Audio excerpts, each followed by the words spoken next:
नमस्कार साथियों, आप सभी का स्वागत है हमारे YouTube channel DN Jha official में। साथियों, आज मैं SCERT वर्ग 7 के भूगोल की पुस्तक हमारी दुनिया के प्रथम अध्याय की विवेचना कर रहा हूँ। आज का हमारा टॉपिक है संसाधन। तो साथियों, बिल्कुल हम आपका समय जाया ना करेंगे और जो भी महत्वपूर्ण बिंदु है उसकी चर्चा करेंगे। तो संसाधन क्या है, तो इससे प्रश्न की जो सटीक उत्तर यहाँ दी गई है। मानवीय आवश्यकताओं को पूरा करने वाले सभी जीव जंतु एवं पदार्थ, जो भी मानवीय आवश्यकताओं की पूरा करते हैं, जीव जंतु हैं, वस्तुएं हैं, पदार्थ हैं, ये सभी संसाधन है। आप ऐसा याद रखेंगे। अब संसाधन की उपयोगिता क्या है साथियों? तो संसाधन की उपयोगिता आप सभी जानते हैं कि जो मानव है उसके जीवन को गति देने के लिए संसाधनों की जरूरत है। बिना संसाधन के मानव का जो जीवन है वो बिल्कुल सुगम नहीं हो सकता है। तो इसी सिलसिले में आप यहाँ देखिए कि संसाधनों के मूल्य अभिव्यक्ति के प्रमुख तरीके।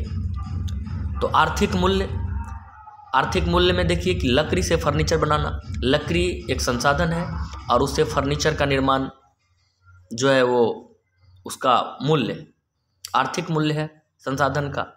सौंदर्यात्मक मूल्य, जलप्रपात को पर्यटक स्थल के रूप में विकसित करना, कोई जलप्रपात है उसे हम पर्यटन स्थल के रूप में विकसित कर देंगे, ये सौंदर्यात्मक मूल्य हो जाएगा। कानूनी मूल्य, जल एवं वायु प्रदूषण को रोकना, ये संसाधन का कानूनी मूल्य है। नैतिक मूल्य है संसाधनों को संरक्षित करना, जो भी संसाधन है उसे संरक्षित करना संसाधन का नैतिक मूल्य है।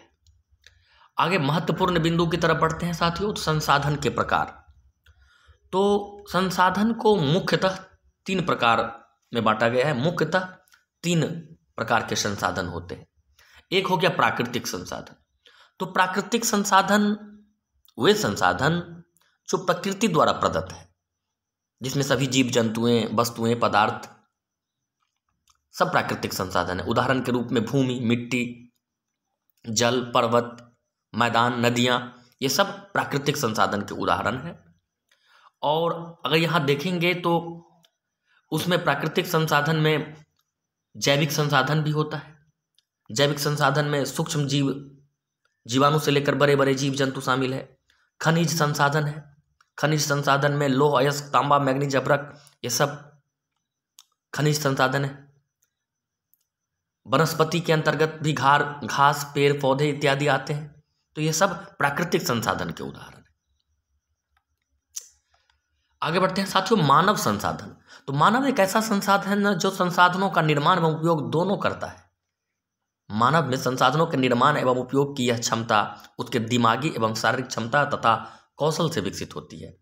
जिस प्रदेश या देश की जनसंख्या में शारीरिक श्रम के बजाय तकनीकी उपकरणों का प्रयोग करने वाले लोग अधिक होते हैं, वहां मानव निर्मित आधुनिक संसाधनों का अधिक उपयोग किया जाता है और कुशल जनसंख्या वाले क्षेत्र इस दृष्टि से पिछड़े माने जाते हैं। साथियों, मानव संसाधन, मानव एक ऐसा संसाधन है जो प्रकृति द्वारा प्रदत्त सभी संसाधनों का सही से उपयोग करता है अपने शारीरिक और मानसिक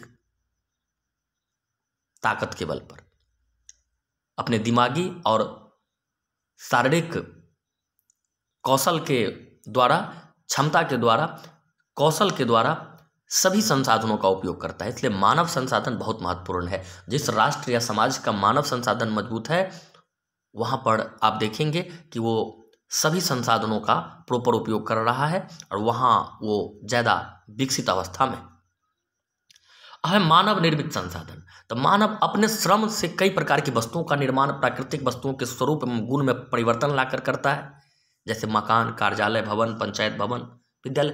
यानी मानव के द्वारा जिस संसाधन का निर्माण होता है वो मानव निर्मित संसाधन होता है। तो साथियों, आप समझ गए होंगे प्राकृतिक संसाधन, मानव संसाधन और मानव निर्मित संसाधन।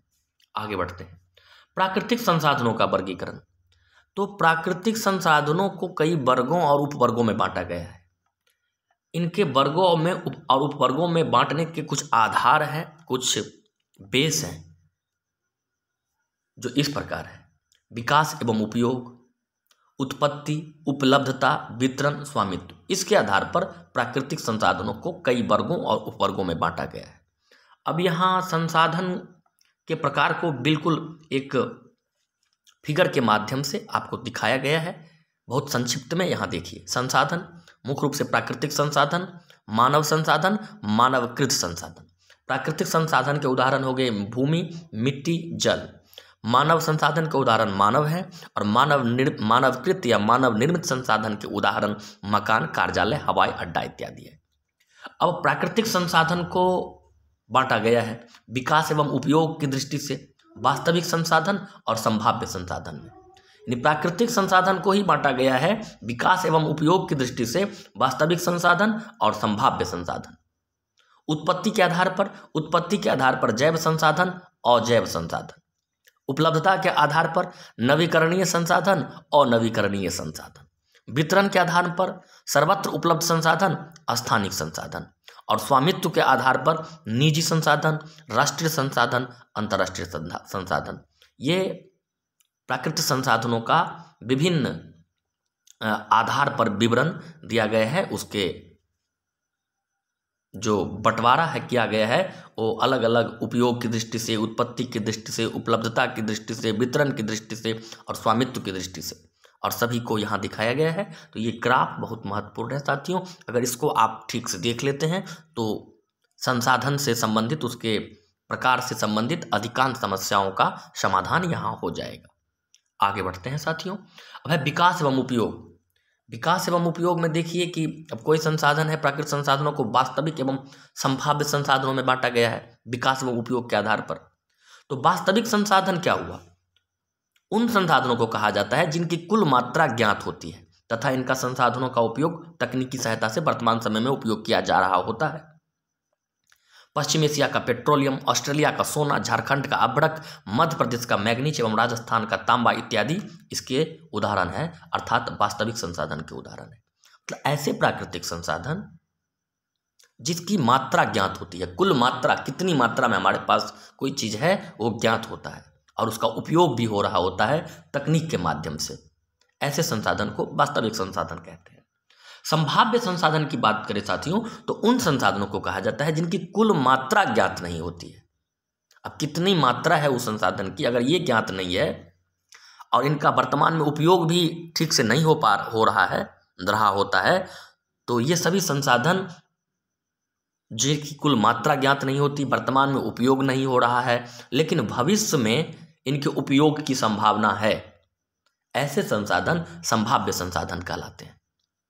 इसके उदाहरण है केरल में मिलने वाला थोरियम तथा लद्दाख में पाए जाने वाला यूरेनियम संभाव्य संसाधन के उदाहरण है।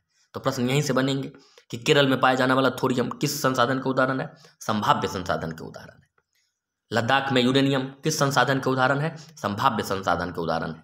इसकी मात्रा ज्ञात नहीं है लेकिन वो है और भविष्य में इसका उपयोग किया जाएगा, ये संभाव्य संसाधन है। आगे बढ़ते हैं साथियों।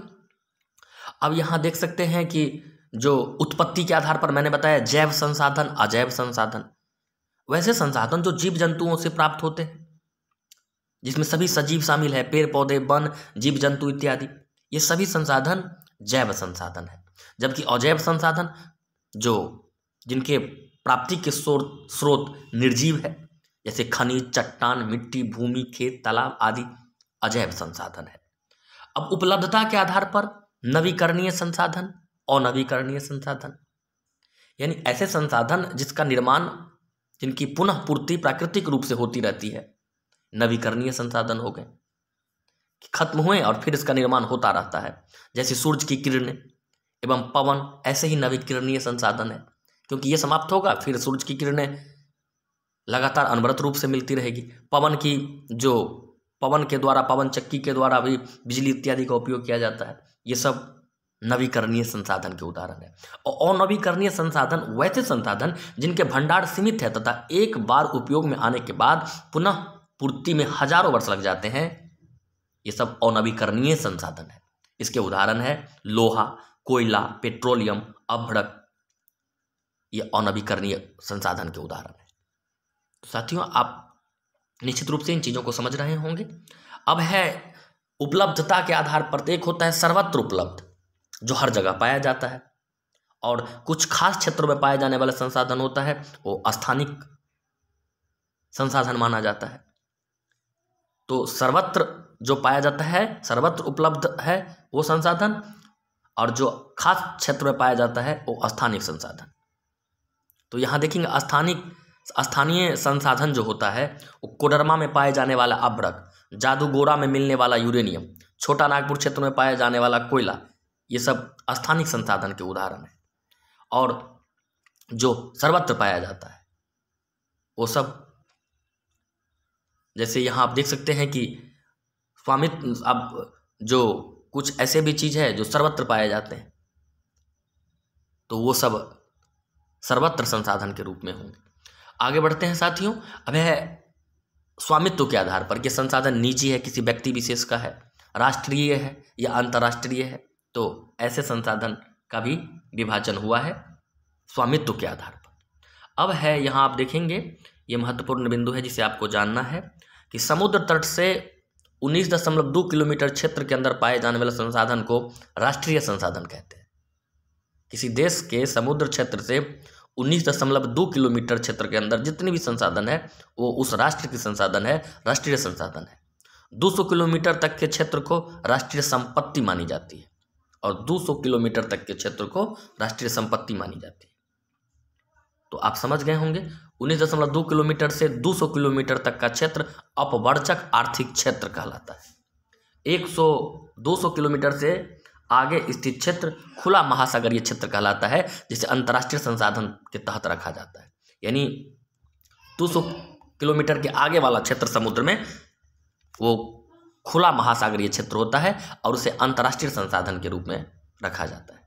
प्राकृतिक संसाधनों का विवरण एवं उपयोग, तो साथियों आप सभी जानते हैं कि प्राकृतिक संसाधनों का क्या क्या उपयोग है, हम सभी अपने जीवन में करते हैं। यहाँ से महत्वपूर्ण प्रश्न बनते नहीं दिख रहा है, आगे बढ़ते हैं। प्राकृतिक संसाधन संरक्षण की आवश्यकता होती है। इसकी जो भी प्राकृतिक संसाधन है उसे जो अत्यधिक दोहन नहीं किया जाए प्राकृतिक संसाधनों का, तो संरक्षण पर भी फोकस किया जाता है और हमें शिक्षा दी जाती है कि हम प्राकृतिक संसाधनों का संरक्षण करें। साथियों समय का अभाव आप लोगों के पास भी है, तो अब हम वस्तुनिष्ठ प्रश्न की तरफ बढ़ते हैं। इसमें बहुविकल्पीय प्रश्न पहले आपको दिख रहा होगा। आइए, इनमें से कौन एक प्राकृतिक संसाधन है? तो भूमि। इनमें कौन प्राकृतिक संसाधन नहीं है? हवाई जहाज प्राकृतिक संसाधन नहीं है। केरल में पाए जाने वाला थोरियम किस प्रकार का संसाधन का उदाहरण है? तो ये संभाव्य संसाधन है। संसाधन निर्माण के लिए क्या आवश्यक है? तो तकनीक भी चाहिए। उन चीज़ों की आवश्यकता अगर होगी तभी ज्ञान भी होना चाहिए, इसलिए इसका आंसर उपयुक्त सभी होगा। आगे बढ़ते हैं साथियों। खाली जगह को भरना है, तो विविध संसाधन क्षेत्र के विकास के लिए आधार का काम करते हैं, तो इसमें विविध भरा जाएगा। राजस्थान में पाया जाने वाला तांबा वास्तविक संसाधन का उदाहरण है, क्योंकि उसकी मात्रा ज्ञात है और उसका उपयोग भी हो रहा है। और जिसकी मात्रा ज्ञात नहीं है, वर्तमान में उस संसाधन का उपयोग नहीं किया जा रहा है, लेकिन भविष्य में इसके उपयोग होने की संभावना है, तो वो संभाव्य संसाधन होगा। आगे है यहाँ, एवं शारीरिक क्षमता मानव संसाधन बनाने के लिए आवश्यक है, तो स्वाभाविक मानसिक या दिमागी एवं शारीरिक क्षमता मानव को संसाधन बनाने के लिए आवश्यक है। यानी मानव संसाधन तभी बनेगा कोई मानव जब उसमें शारीरिक और मानसिक क्षमता का सही विकास हुआ है और वो उसका उपयोग कर पा रहे हैं। तो साथियों इस तरह से ये सेशन समाप्त होता है। इस तरह से बहुत जल्द ही हम जो भी प्रत्येक चैप्टर के प्रमुख बिंदु को आपके बीच रख देंगे और उसके बाद हम जो सभी वस्तुनिष्ठ प्रश्नों का संग्रह है वो एक वीडियो में आपके बीच रखेंगे। तो चैनल पर अंत तक बने रहने के लिए, वीडियो को सुनने के लिए आप सभी का बहुत बहुत धन्यवाद।